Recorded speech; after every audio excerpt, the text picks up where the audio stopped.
Hey, check it. We out here. It's Buff Missionary back here in these streets. And I got something for you. Day 375 of the Doctoral program. It's actually day 3 of this class this summer.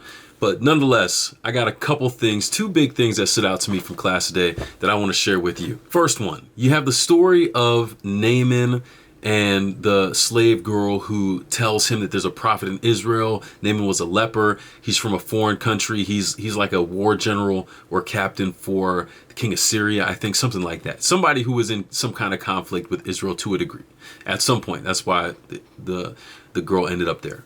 But anyways, the point is, his story goes, he ends up going to Israel. He ends up having an encounter with Elijah's servant where he's telling him to go dip in the water. He doesn't want to do it, but eventually he does 7 times and he's cleansed. All right, absolute miracle. But the details of the story actually tell us so much more than what we commonly associate with the story. Normally, if we talk about the story, it's Naaman and the little slave girl, and she gets all the credit for everything that happened subsequently through the story. Don't get me wrong. There's a lot of credit that goes her way. She was a great witness, and she influenced Naaman's wife to inspire him to be willing to go and check this out. But when we look at the story, there's a detail that's missed as to what caused Naaman to actually get in the water. Now, I'm not going to go through the entire thing. The story is found in 2 Kings 5, 1 through 19. And for the record, the story that we talked about yesterday was in 1 Kings 17, not 2 Kings 17. I think I made that mistake. But you get down to one of the verses where it's talking about Naaman hearing about, hey, you go dip yourself in the waters of the Jordan River, you'll be good to go. And he doesn't want to do it. What? That river? That joint nasty. We got good rivers back in Damascus and our land. Why wouldn't I go over there to do it instead if I had to just dip in some water to be healed? But it's Naaman's servants. That's literally the only time that they're mentioned in the entire story. It's Naaman's servants that say, hey, boss.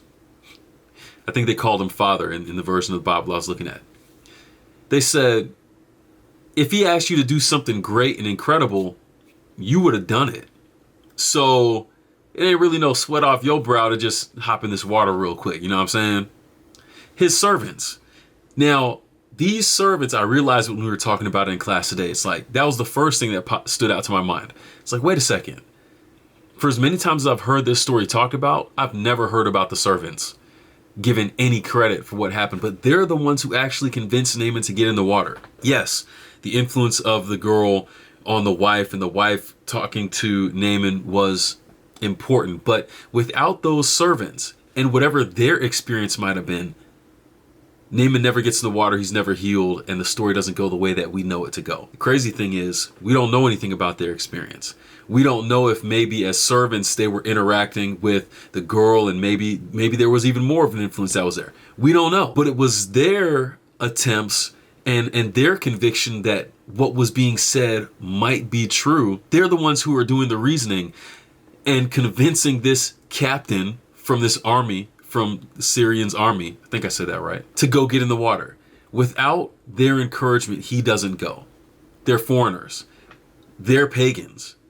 They believe the same thing that Naaman does, but they're the ones who say, hey man, this is worth a shot.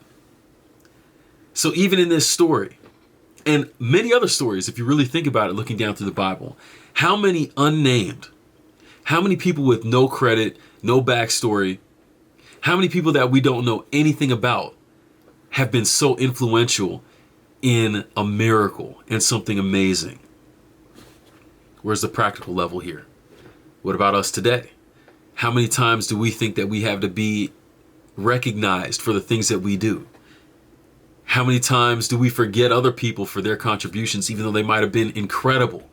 How many times do we just give shine to one person because they're the big name and we forget everybody else? We can't afford to do that. And if we're trying to impact people in a positive way, go out of your way to try to find those people who need that encouragement, who need that level of credit, who need that recognition, and realize that it might be more than just you. It might be more than just me. And if we can do that, shoot, man, give more people credit for their contributions. And it's never just one person doing something. God and His Spirit work in crazy ways.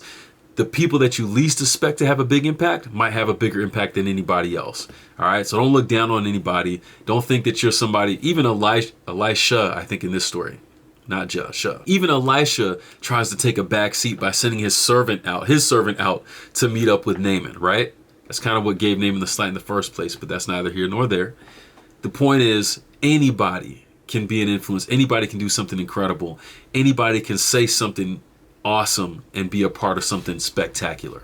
All right, so keep that in mind. Now, the next thing that stood out to me from this class, when you think of humans and the way that they operate in the world, is it really all that different from humans in different places?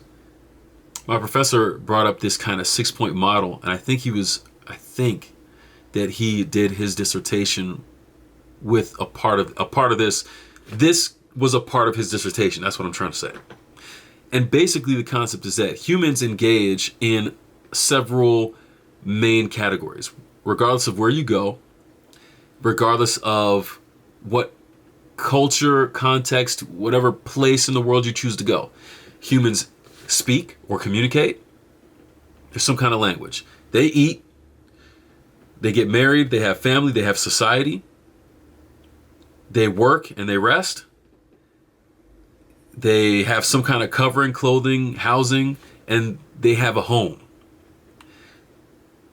Every single person throughout existence has dealt with this. Granted, there are people who might have been naked all their lives, and then maybe they sleep out under the trees. But 9 times out of 10, the majority of these things they still have in common with someone else. Why is that important? Because instead of us looking at a world that's different because of a label that somebody wants to put on somebody else, the reality of it is I have a lot more in common with you, and we have a lot more in common with everybody else out there than we give ourselves credit for, or maybe that we're willing to acknowledge. And that's important because it's in these spaces that we can engage with people. I can learn Portuguese on Duolingo, and I can exist with somebody in their space, and then I have that in common. I can have a meal with someone who's from a different place, and we have that in common. I can be in someone else's house from a different culture, and we have that in common. It's a shared experience. And this is so important because we're so quick to look at the differences and try to find all the things that separate us, as opposed to realizing that the things that we do the same or similar are a lot more than those things that keep us apart and make us different. So when it comes to relating to other people, maybe I should start there. Maybe I should look at these aspects of doing life with people, and from a mission context, instead of saying, let me use these things as my end so I can start converting people, instead of looking at it as a means to an end, what if the living with them, the speaking with them, the eating with them, what if that is the end? What if that's the point? What if the point is literally to do life with people? And it's interesting because I've heard people say that before, but they won't use doing life with people, that phrase, as the end. They'll use that as a means to an end, a means to gain influence and say and some kind of authority over people. It's like you're trying to infiltrate so you can do A, B, and C. No. What if I'm supposed to live with people because and for the purpose of living with people? Imagine that. Maybe that's the point of it all. Whether it is or whether it isn't, it's a question that you got to deal with. And it definitely raises the question of, hey, are these things that we have in common with people, are these things worth exploring? And are they worth looking at first? Instead of never considering that the person you're talking to eats food and speaks. But instead, the first thing I do is look at them and say, oh, they're a Christian, so I don't mess with them. We're too different. Think about it. Think about it. Anyways, I'll leave you there. Did I learn a lot more? Hell yeah, I did. But like I said, we ain't trying to be here for 4 hours. So I'll leave you with that. Shoot, you want to get your degree? Come out here and get yours. I'm not trying to teach everybody everything. I'm still learning myself. I got so much more to learn. But hey, all jokes aside, if you find that interesting, like, subscribe, and share. I appreciate it. Just trying to share a little bit of my journey, the things that stand out to me in this experience. And it's a lot of fun. And shoot, If it inspires you to learn more, by all means. And maybe I'll get to the level where I can actually break down over a series of videos the things that I'm able to learn in one class on a level. Who knows? Who knows? I don't know what the future holds. But let me stop rambling and get off this joint so you can go on about your business, and I can too. All right? We out here and we out. Peace.